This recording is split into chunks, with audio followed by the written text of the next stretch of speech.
உளுந்தூர்பேட்டை அரசு போக்குவரத்து கழக பணிமனையில் பேருந்து திடீரென தீப்பற்றி எரிந்ததால் பரபரப்பு ஏற்பட்டது. கூடுதல் விவரங்களை செய்தியாளர் ஸ்ரீ பாலாஜி வழங்கிட நாம் கேட்கலாம்.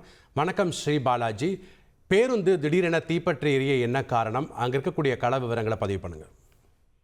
அதாவது உளுந்தூர்பேட்டை போக்குவரத்து பணிமனைக்கு சொந்தமான சுமார் 70க்கும் மேற்பட்ட பேருந்துகள் இரவு நேரங்களில் பல்வேறு ஊர்களில் இருந்து உளுந்தூர்பேட்டை போக்குவரத்து பணிமனையில் நிறுத்தப்பட்டு பின்னர் அதிகாலையில் அங்கிருந்து எடுத்து செல்லப்பட்டு மீண்டும் அந்தந்த ஊர்களுக்கு செல்வது வழக்கம். இது போல கடலூருக்கு செல்ல இருந்த அரசு பேருந்து இன்று அதிகாலை அதன் ஓட்டுநர் இயக்க முயன்ற போது திடீரென அதிலிருந்து புகையானது வெளியேறியுள்ளது. பின்னர் உடனடியாக அவர் சுதாரித்துக் கொண்டு பேருந்தில் இருந்து இறங்கி உடனடியாக தீயணைப்பு நிலையத்திற்கு தகவல் தெரிவித்தார்.